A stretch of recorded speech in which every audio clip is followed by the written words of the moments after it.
होती है जहाँ बहू और बेटी को एक माना जाता था। लेकिन फिर अरे शिखा बेटा, तू रसोई में क्यों घुसी रहती है? जा, रोटी मैं बना लूंगी। नहीं नहीं माँ जी, आप बैठिए, बस सारा खाना बन ही गया है। श्वेता को बोल देती हूँ, वो खाना लगा देगी सबका। सॉरी भाभी, मेरे पास वक्त नहीं है। माँ, मुझे पैसे देना, पार्लर जाना है। हाँ हाँ चली जाना, भाभी को भी ले जाना। वो भी जाने को बोल रही थी पार्लर, पर पहले ना मदद कर दे उसके खाना लगाने में। देख माँ, वो बहू है, उसे बहू रहने देना। इतना सर पर मत चढ़ा भाभी को। श्वेता, ज्यादा मत बोला कर। बहू और बेटी में कोई फर्क नहीं होता है। जा जाकर काम कर। ननद को माँ का भाभी से इस तरह प्यार करना बिल्कुल अच्छा नहीं लगता। वो बार बार किसी न किसी तरह माँ को भाभी के खिलाफ भड़काती रहती, लेकिन कोई फायदा ना होता। एक रोज, अरे बेटे किशन, जा बहू को कहीं घुमा कर ला। सारा दिन घर में काम करती रहती है। हाँ माँ, हम लोग जा रहे हैं ना गोवा। अच्छा जी, भाभी ने तो हमें बताया भी नहीं। वैसे तो सारी पंचायत करती है, ये गोवा वाली बात क्यों छुपा गई हमसे? अरे क्योंकि उसे खुद नहीं पता था बहन। मुझे टिकट सस्ती मिल रही थी तो मैंने बुक कर दिया। हाँ शिखा, पैकिंग कर ले, संडे हम जा रहे हैं गोवा। दोपहर में शिखा पैकिंग कर रही थी कि सास आ जाती है।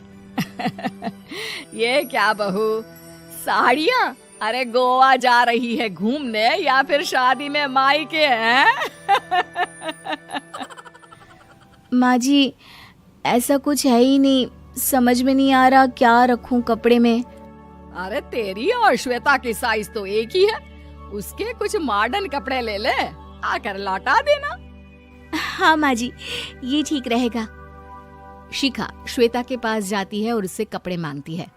ना जी ना, मैं अपने कपड़े ना दूं। वैसे भी फैल जाएंगे मेरे कपड़े, बहुत महंगे वाले हैं। शिखा मुंह लटकाकर कमरे में आ जाती है तो सास कहती है, चल तैयार हो जा, तुझे मैं शॉपिंग करा कर लाती हूँ गोवा की। बस फिर क्या था, सास बहू निकल जाते हैं मार्केट और एक से बढ़कर एक ड्रेस खरीद कर घर आते हैं। पहले बता देती कि नए कपड़े दिलाने वाली है भाभी को, तो मैं अपने ही दे देती ना भाभी को, मुझे दिला देती नए कपड़े। देख श्वेता, परिवार का मतलब सबके साथ रहना होता है, ना कि सिर्फ अपना सोचना। वैसे भी तुझे अच्छे संस्कार सीखने चाहिए। और रही बात कपड़ों की, तो शिखा, आज से घर पर भी तू मॉडर्न कपड़े ही पहनेगी। कोई जरूरत नहीं है ये साड़ी वाड़ी लपेटने की। अब क्या था, घर पर श्वेता और शिखा एक जैसे रहते। एक बार पड़ोसन आती है। अरे बेटा, अपनी माँ को तो बुलाना जरा, बात करनी है। शिखा सास को बताती है और रसोई में चली जाती है। ये आपकी बेटी बहुत बड़ी हो गई है, इसके लिए एक रिश्ता है, कहो तो बता दूं।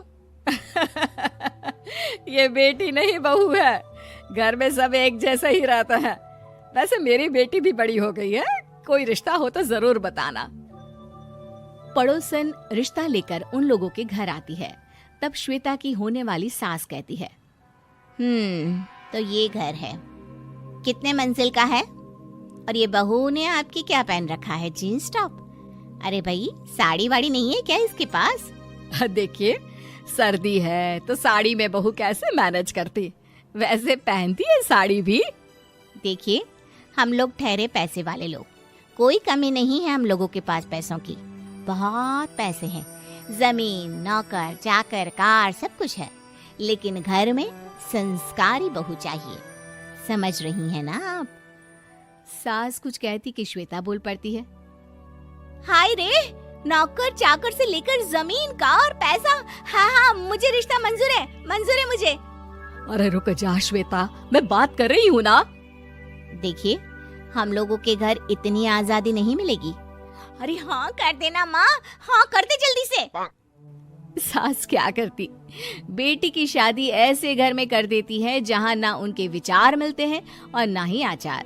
शादी के बाद एक रोज फोन पर, श्वेता बेटा, एक बार घर आ जा, बहुत दिल करता है तुझे देखने का। माँ, वो घर पर बहुत काम होता है, कैसे आऊँ? बड़ा घर है, लेकिन आने जाने वालों की लाइन ही लगी रहती है।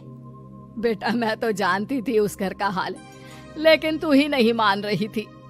माँ देख, हर घर का यही हाल है।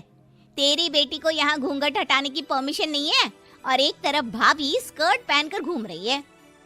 बेटा, मुझे क्या पता था कि मेरी बेटी को ससुराल के नाम पर पिंजरा मिल जाएगा। अच्छा माँ, फोन रखती हूँ, सास को गर्मा गर्म रोटी खिलानी है।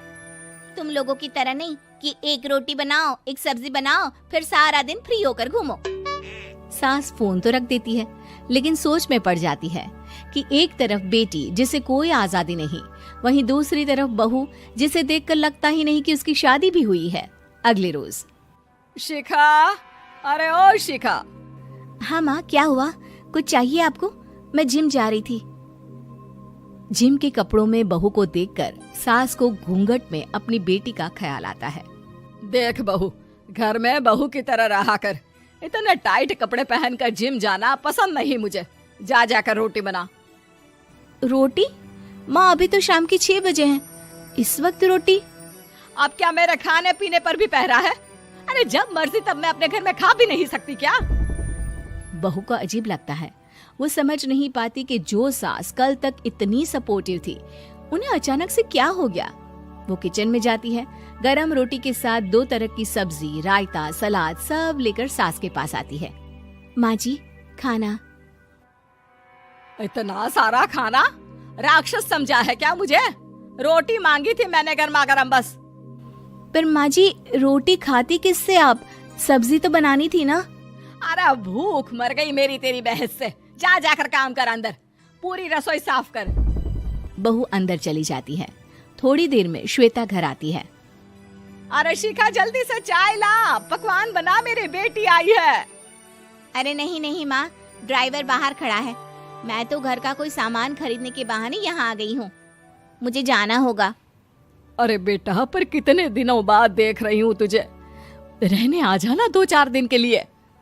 आ जाऊंगी माँ, जब मेरी सास मरेगी तब। मैं तो रोज मन्नत मानती हूँ कि मेरी सास मर जाए तो अच्छा है। अच्छा चल, जा रही हूँ माँ। हे भगवान, कैसे कैसे दिन देखने पड़ रहे हैं मेरी बेटी को। सास अंदर जाती है, जहाँ श्वेता की जिम वाली सहेली का फोन आया होता है। क्या बात है, आज जिम नहीं आई? अरे पता नहीं यार, आज माँ को क्या हो गया अचानक। पर खैर कोई नहीं, लगता नहीं कि मैं अब जिम आ पाऊंगी। शिखा स्पीकर पर बात कर रही थी, जिसे सास सुन रही थी। यार, ये सास ना होती ही ऐसी है। मैं तो कहती हूँ बुढ़िया जल्दी मरे और तू आराम से जिए। शिखा को सहेली की बात पर गुस्सा आ जाता है। माँ के मरने की कौन सा बच्चा दुआ मांगता है मोहिनी?